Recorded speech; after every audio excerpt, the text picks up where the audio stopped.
Yes, that is the whole thesis of Up From Slavery. No, it's Did not. you read the book? I did not read the book. There you go. Then you don't know what you're talking about. I know other You full of shit. your Your white police. people got the best of black people in Tulsa. Then no, why- we are not on the same page. Well, no. let me finish. Let me Hey, yo, finish. check it out. We back like we never left.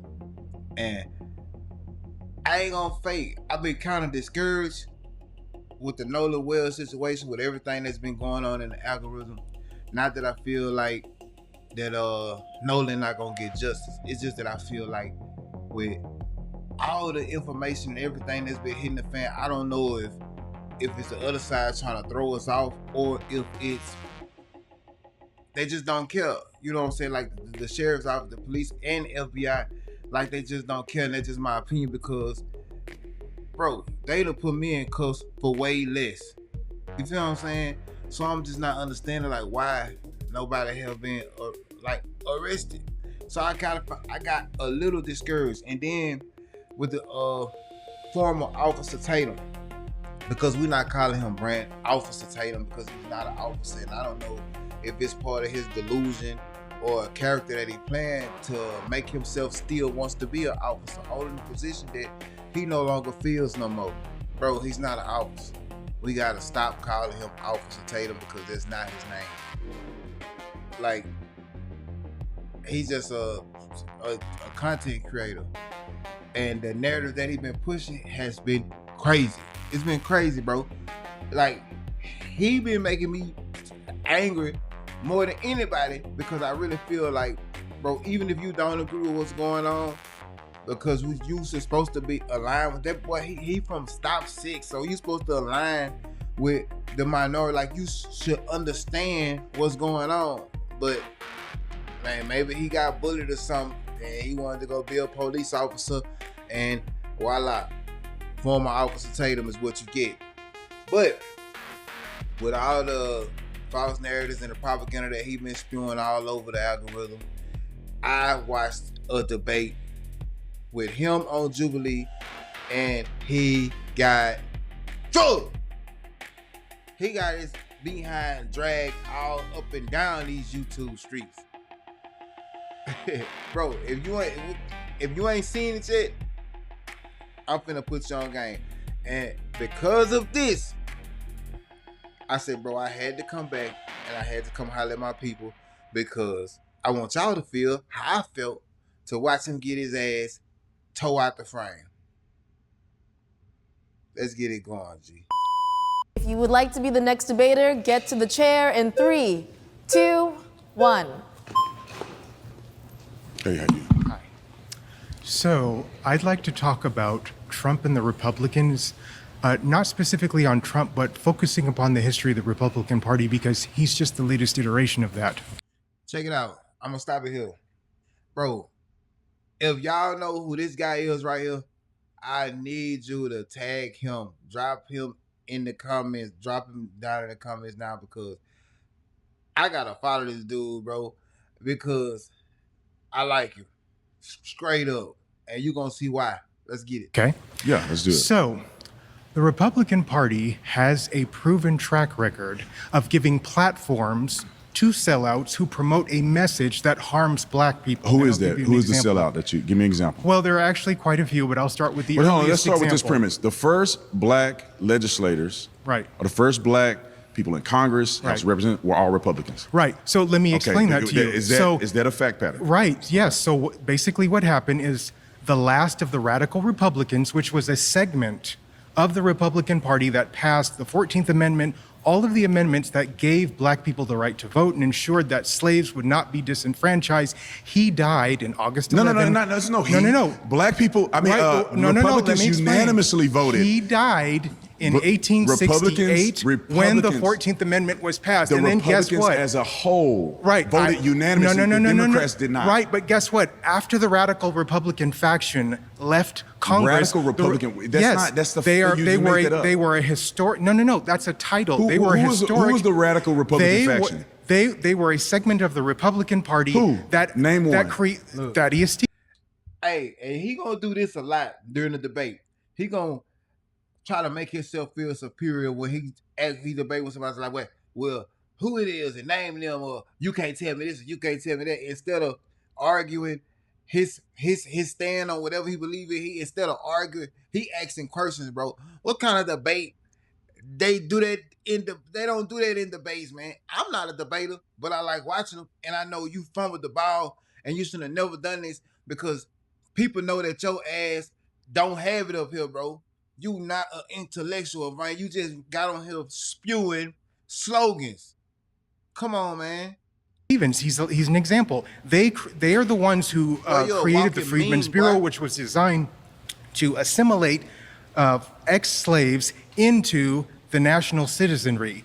After they left, the Republican Party constructed an oligarchy, which we called the Gilded Age, and in which we saw the fate of black people decline. Black home ownership decline. Black voting decline. I hope they fact check you on all this. Of that. The Republicans unanimously voted. No, not after that. The Republicans unanimously voted for the 13th, 14th, and 15th Amendment. Yes, under the leadership of the radical Republicans, and they were progressives. Unanimously voted for the Civil Rights Act. Yes, and then after the radical Republicans left, they stopped doing that. When did the radical Republicans leave? You saying the radical 1868, the last person died. That's not true. It is 100% true. Because now, the Republicans unanimously voted let me get back to what I was saying. Let me get back to what I was saying. How you telling somebody it's not true, bro? It's a fact. It's a fact. Dude said 1868, but it's 1870, man. He said 8% in 1870 to 24% in 1910. Bro, Tatum, you are wrong. Did Republicans unanimously vote for the Civil Rights Act? You're bulldozing and you're steamrolling because you don't want to hear what I have to say. Listen. Republicans did not unanimously vote for the landmark Civil Rights Act in 1964. You wrong right there too, bro. Quantify that point. Listen, brother. Did Republicans unanimously vote for the Civil Rights Act? Listen to what I have to say that you can respond to it, okay? Why won't you answer that question? Booker T. Washington was feted by the white racist establishment. He had tea at Windsor Castle by Queen Victoria. He met Susan B. Anthony. He was allowed to create the Tuskegee Institute because he was promoting this myth of personal responsibility, which harms black people. The most successful documented black man who lifted so many black people from poverty to success was Booker T. Washington. No, he did not. Jim Crow was incredible for black success in America. The institutionalization of Jim Crow was a direct result of his false message. What was his false message? His message was that black people were not fit to participate in the political process. That's not true. Because slavery had set them backwards. Where do you see? He talking about that's not true. I'm gonna slow it down so y'all can check for yourself. It's true, bro. Why was he doing this? Why was you getting up there arguing and talking about shit that you don't understand or know about? That's insane. And the way you coming out is like you know for a fact that you right. But that's how he manipulated and persuade people because you wrong. All of the black congressmen, it's in his book. You saying he mentioned that black people were not fit to participate in the Yes, that is the whole thesis of Up From Slavery. No, it's not. Did you read the book? I did not read the book. There you go. Then you don't know what you're talking about. Know Come on, man. What is you doing, bro? This man. Bro, how you up here arguing with somebody about a book that you ain't read? Now, if you ain't done nothing else, that's some nigga shit. That right there is some nigga shit for sure, man. Cause you, this motherfucker lying about a book that he debating and he arguing about a book that he haven't even read. What? Like, come on, G. Come on, G. I know other things. I am a history teacher. Let me finish what I'm saying. I teach in the public school system. You are uneducated. Let me finish what I'm saying. You cannot teach in the public school system if you're telling me that Republicans did not unanimously vote for the 13th, 14th, 15th Amendment and the Civil Rights Act. You are being given. You cannot tell me you're a teacher if you are not and you do not understand. You are lying about do not talk over each other. We can't hear anything either you are saying. He's not allowing me to make a single point. Because I'm making points. No, because you're afraid. Of what? Of the truth. I just explained to you. When you earn a living off of lies, you are afraid of the truth. Give me a lie that I've told. The idea that Republican policies benefited black people, and that is not true. I just gave you Republican policies. No, let me give you an example. Give me examples that they've hurt black people. I'll give you an example. During the Hoover administration, 43% of the black people who were employed in domestic work. And the reason for that is because they were shut out of truly gainful employment. And the segment who was hurt the most were black men. Black women could get jobs as maids and things of that sort, but black men, any job that gave them the opportunity for social dignity, value, and worth, they were systematically denied, and a lot of it had to do with Booker T. Washington's message.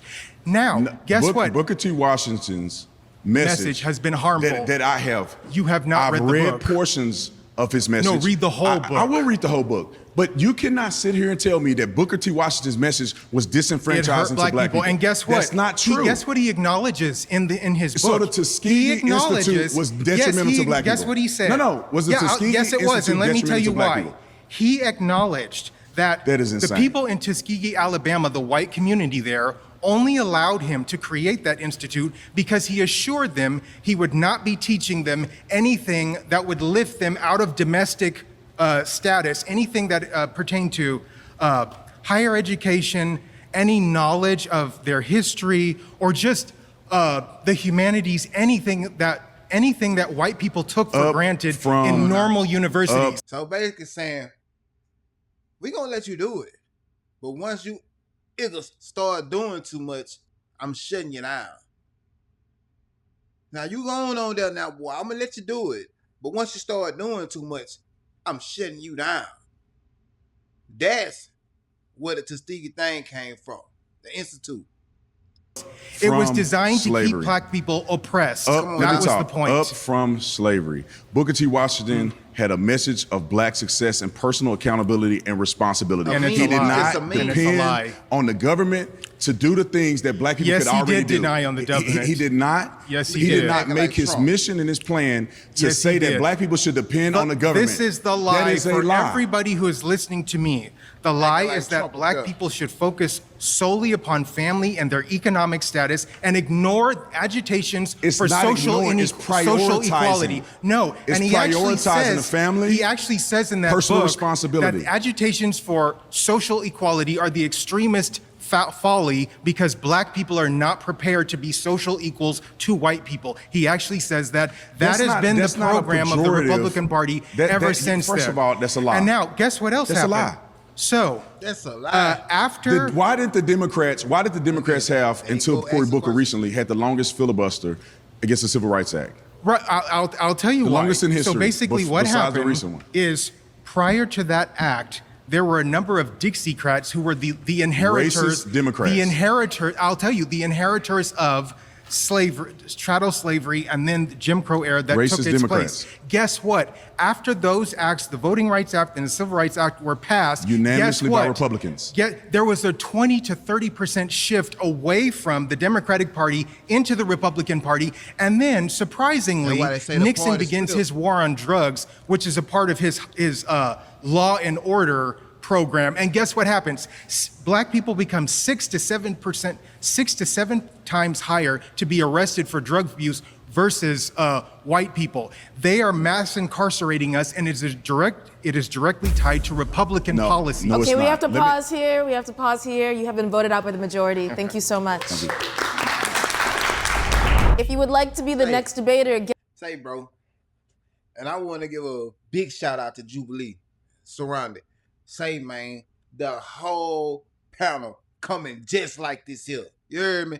The whole panel coming just like this. He ain't the only one. I'm talking about the sisters got on his ass. I'm talking about the brothers got on his ass. He got on his own ass. Everybody coming straight like this here, folks. Highly educated, highly intellectual, and knew what the fuck they was talking about. Everybody except you, former Officer Brandon Tatum. I wanted to ask, just in terms of him refusing to sign not only the affordable house. And this sister right here, she just the epitome of black, like the black queen. Like she kind of remind me of, old school Lauryn Hill with the skin complexion and the afro, the natural hair, and She got it, man. Straight up. Drop you whoever she is, drop it down in the comments, bro. Housing Act, but also refusing to sign the bipartisan 2024 bill when it comes to putting more money on our borders, right? Because you talked about immigration. Why would he refuse these acts if, in reality, if we put more money there, we would have more officers and less fear, and we would be able to actually have legal immigration streamlined more cleanly? Because the question is not, I'm guessing you're not against immigration, you're against illegal immigration. Or, tell me more. For the most part, I'm against illegal immigration, but I also believe we need to measure how much immigration we're actually allowing in this country when people in America have needs that we need to address here. How do you measure that? We allow 1 million immigrants legally in the United States of America every single year. And we all in here care about the issues that go on in the black community. Yes. I would argue that black people need the financial support that we're giving these immigrants that are coming over here. I think it's not right. Illegal immigrants actually don't get federal support. They do get federal support. Illegal immigrants? Fact check that. Illegal immigrants do not have federal support. Here you go again. You arguing about some shit that you don't know. Bro, what is wrong with you? That's insane. And you arguing down bad. I hate to still frame you like that, sis, but that's crazy. But yeah, man, you wrong for that. Straight up. But actually, what I will say is that immigrants overall pay taxes. Illegal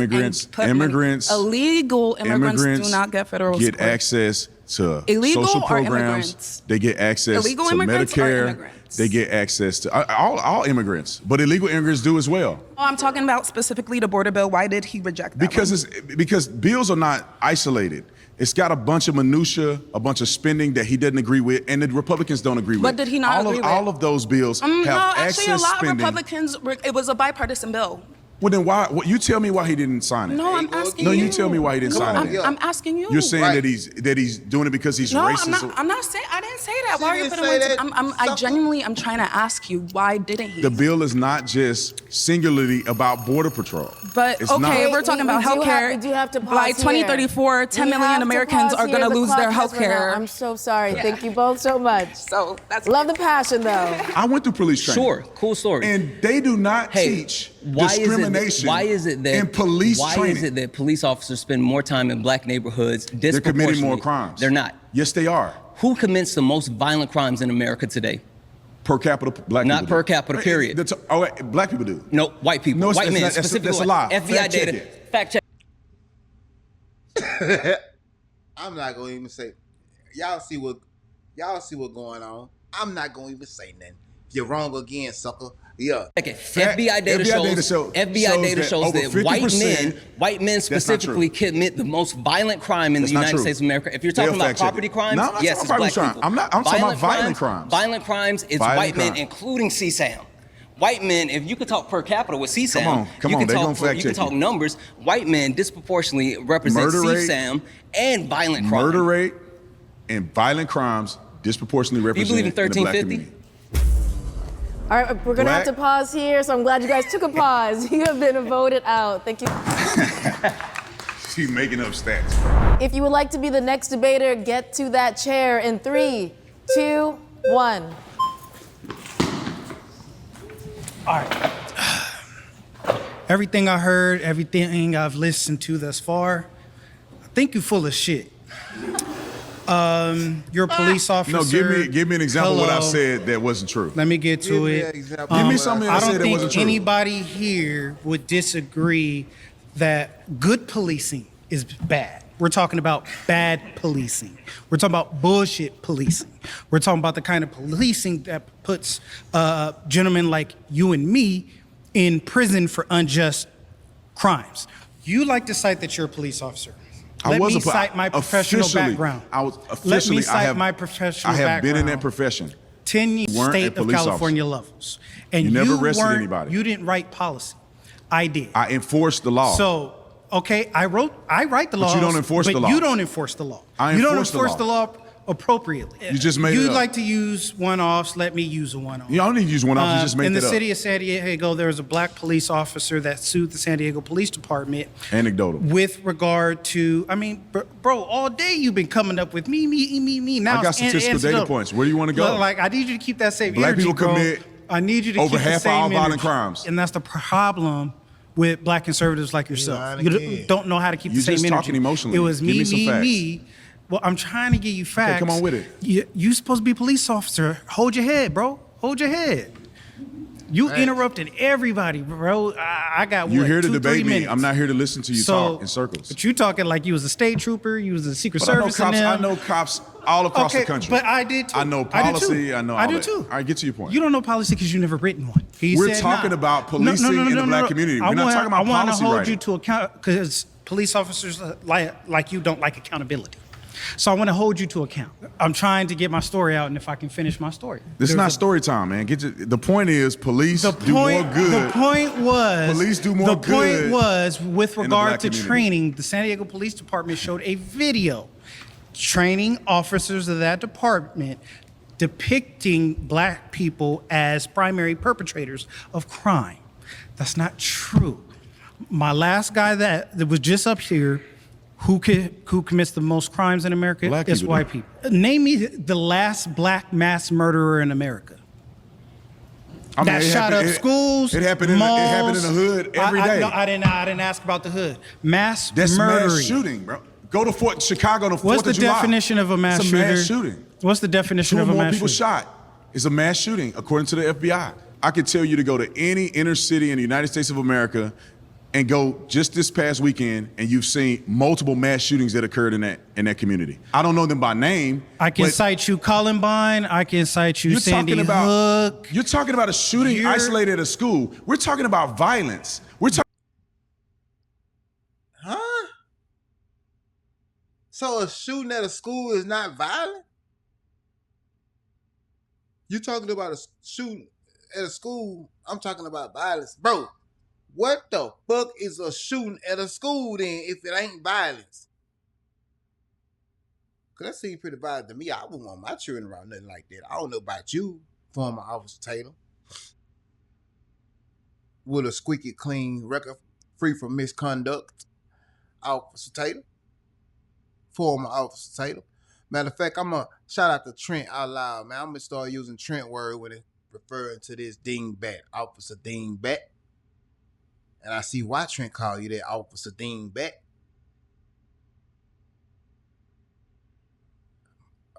Like my mama used to say, bro, if they put his brain in a bird, it'll fly backwards. Talking about murder rates. Black people commit over half of all murders in this country. Is that true or not? That's not true. That is true. What are you saying? All right, we do have to pause here. Black people commit disproportionate amounts and over half of all violent crimes in this country. Okay, Officer Tatum, both of you guys, we have to stop here because you have been voted out. Thank you so much for your time. Of brainwashing yourself about killing your brother and sister and listening to that on a day-to-day basis, there's no negative effect in that. Right, why are you posing this as a uniquely black thing? Because this is like we black- make the argument that like uniquely- violence has been a part of art all the time. I write for a living. You know who glorifies violence? William Shakespeare. You know who glorifies violence? Quentin Tarantino. But you don't see anyone talking about, oh my God, this is responsible for all the white on white crime, even though there are more white criminals in America than any other race. We're talking about black people. Yeah. Do you think that black hip-hop music, rap music is detrimental to the black community? No. You think it has no effect on No. the psyche of a young man listening to that every day? No. It's that simple. I disagree with you on that point. I think here lies the problem. How would you validate Because that? young How would you people- prove that? Well, what can be proved is a correlation between poverty and crime, and that can be traced systemically through history. And this goes back to all of the arguments we've made about wealth accumulation and how black people have been prevented from having that. Now, how can you associate that to white supremacy? How can I associate white supremacy and generational poverty? Do you think wealth is inherited?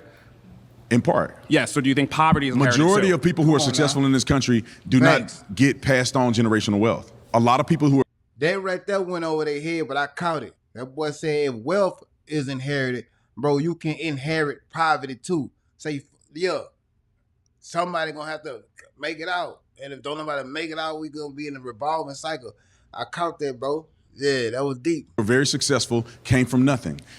I would argue that almost every black person who is successful came from nothing, which is an example of why capitalism works. Yeah, okay, so I went to one of the most conservative high schools in America. It is a very alluring and deceptive delusion to believe that because you live in circumstances that are different from the rest of black people, that somehow you are special.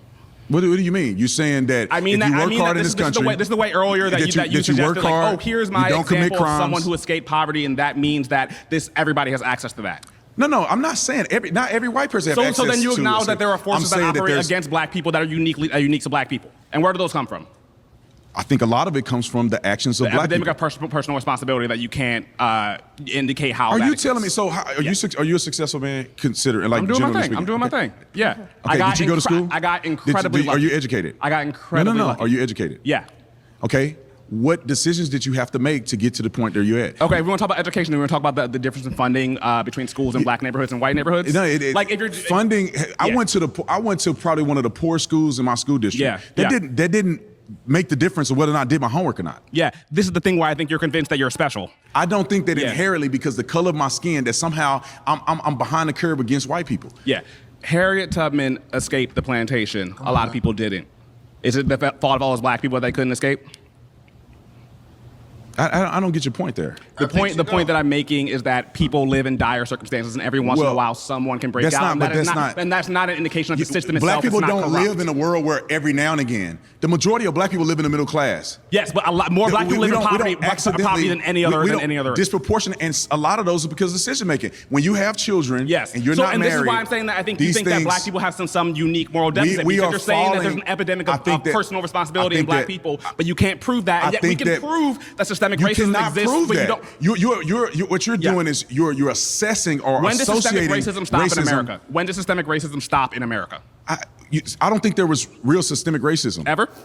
Keep going, please keep going. Right, I would love for you to go for the rest of this time on that. I do not believe that there's been systemic racism in America that's been the primary reason why black people cannot succeed. Right, but you can't prove that there's an epidemic of personal responsibility. You can prove that there's an epidemic of systemic racism. No, look. And that's why I'm asking you, when did it stop? Because theoretically, that should be the moment when we're all equal. Are you saying that black people are not responsible for the decisions that they make? I'm saying everyone has agency. Everyone commits crime. Everyone does everything. Exactly. But people have had to live in different circumstances. So therefore, if you do the right things like you did, you have an opportunity to be successful, which is equal to just about anybody else, no matter what color you are. You think white people are better than you? No, but I worry you do.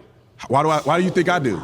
I'm completely jumping over history. We go from slavery to Martin Luther King, then all the way back. We ignore the history of sharecropping, right? We've completely glossed over sharecropping. We've completely glossed over Jim Crow laws and how much wealth was stolen from the black community. We've completely glossed over the Tulsa race riots, and when black people did succeed under capitalism, those communities were destroyed. We've completely glossed over eminent domain and how much of the black community was taken, like literal black. Let's talk about. Like, what about Seneca Village? Let's talk about Black Wall Street. Let's talk about Black Wall Street. Are we on the same page of what happened in the Tulsa riots? Tulsa race war? It depends. What do you think happened? Well, I know what happened. There was a conflict between black and white people. There was a fight between the two. White people got the best of black people in Tulsa. Then no, we are not on the same page. Well, let me finish and you tell me where I'm wrong. In that fight, there was a lot of black businesses destroyed in Tulsa, Oklahoma. They rebuilt, I don't know, maybe 3 or 4 years later, and they begin to continue to succeed. Is that not factual? No. What's the truth? What happened then? I mean, the truth is that a community of successful black people who were succeeding under capitalism were directly targeted because of that success. They were not directly targeted. It was a conflict. Yes. It was a conflict between a black man, I believe it was a black man. It started when a black man was accused of lynching, was accused of raping a woman. And then because of that, there was this anger and a mob started. Inappropriate behavior with a woman. There was a conflict that occurred. The first shots rang out from black people, shooting and killing several white people. And so how many black people were killed in total? Oh, I don't know how many black people were killed in total. I just know black people fired the first shot. Well, I do. Can I tell you? Well, it was 300. How many white people were killed? Like a low estimate. How many white people were killed? Not as many, because it was a riot against the black community. Because what happened was white people came up into Tulsa, Oklahoma. It became a violent confrontation, and white people overran the black people in that confrontation. Can I ask you, because it kind of feels like you're defending the race rioters. I'm not defending any race rioters. I'm saying it's a conflict that happened. Can you acknowledge that this is one example in which white people hurt black people unjustly? You're saying. Can you just say this is one? What you're trying to say is that black people are doing their own thing, and a bunch of white people just came up and destroyed all their property just because. Yes. That wasn't what happened. That it was a conflict. So, it was a conflict that occurred that caused that to happen. But you know the KKK existed, right? They did. Yes, white supremacy existed. And that was in the South. Where's Oklahoma? I didn't say that white supremacy don't exist. We're not arguing Yes, that was the point, though. I'm not arguing that the Ku Klux Klan didn't have a negative effect in the black community. We're not arguing that. But that's what we are arguing. The whole point of this prompt is that black people hurt the black community more than white people. And these are some examples of white people hurting the black community. And every time I give you one, you say no. Let's give an example of some things that are ailments in the black community that I think that we can agree on. Okay. The single parent household situation with young black men born out of. Young black men and women are born to parents who are not married. Okay, guys, please don't raise the flags on me. I have to make one point, and then I'll get it, okay? So, to the single-parent house, I think that's a great example, right? Because I think we can all agree we want black families to stay together. What is the leading cause of the separation of black families? I think it's a degradation of values in the black community. Would you say that the criminalization, black men disproportionately going to jail more, has an effect on the separation of the black households? I would agree to that, but I would also say that is because of the choices and decisions that these young black men are making. Perfect, thank you. I was hoping you would say that. So. Is that not true? You don't go to jail. Hold on, you go to jail for selling drugs. Okay, you go to jail for selling drugs. Can I read you a quote from Nixon's domestic policy chief, John Ehrlichman? This is at the start of the war on drugs, which we know is what led to a lot of mass incarceration of the black community, a significant increase in black men imprisoned and incarcerated for drug possession and selling. We knew we couldn't make it illegal to be either against the Vietnam War or black, but by getting the public to associate the hippies with marijuana and blacks with heroin, and then criminalizing both heavily, we could disrupt those communities. I'm not familiar with that quote. Oh, really? But shocking. I can go and read it later, but that's still you not should getting, really read it later. That's not getting to the point of saying that people are incarcerated because decisions that they make to commit crimes. Is that not true?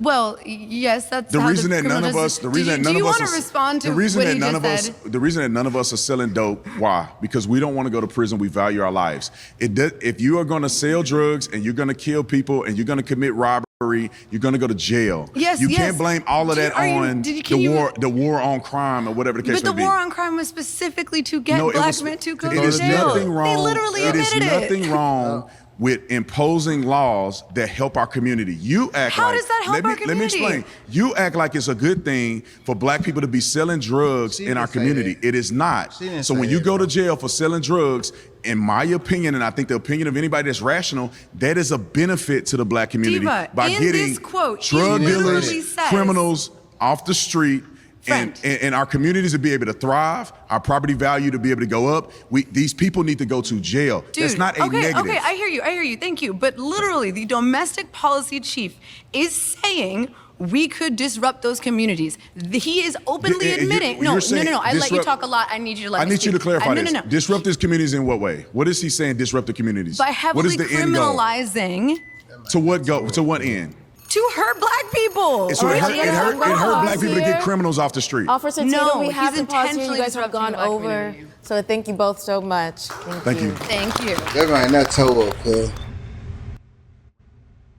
All right, Officer Tatum, I also want to thank you for listening to everyone and being really graceful. I know it's not easy, so I really appreciate that. Thank you. Now, it's been a great conversation. Would you be willing to continue this conversation on our podcast? Yes, I would love to. All right, well, I thank you so much, and I thank you guys in the audience for watching. I'm sure you have a lot of opinions after watching this one, so please let us know in the comments, and I'll see you next time. And I would argue, I don't think anybody that I've posed this question to have directly told me that this was proven racism systemically that caused me to have this negative outcome, and that it has a negative outcome that affects my success in life. A lot of his arguments lacked context, like historical context, and I think it's clear that he needs to read much more. I think the debate went well in the sense that all of the speakers were well prepared and points were made that were very salient. However, I know that we did not change his mind because this is his job, and anytime you bring money into the equation, hearts are hardened and opinions become more inflexible. And I think kind of the goal of tokenism and the reason why Trump likes him is not because Trump is not racist, but because Trump needs a token black person to excuse his racism. For the people who are out here watching, I'm just hoping they take away a different perspective from the one they already have. So even those who agree with me, hopefully they listen to others and gain some knowledge from what other people have to say. And people who disagree with me, that they listen to some of the things that I have to say and just be open-minded to consider it. We can be spirited, but we can actually sit down and talk to each other and come to some commonalities.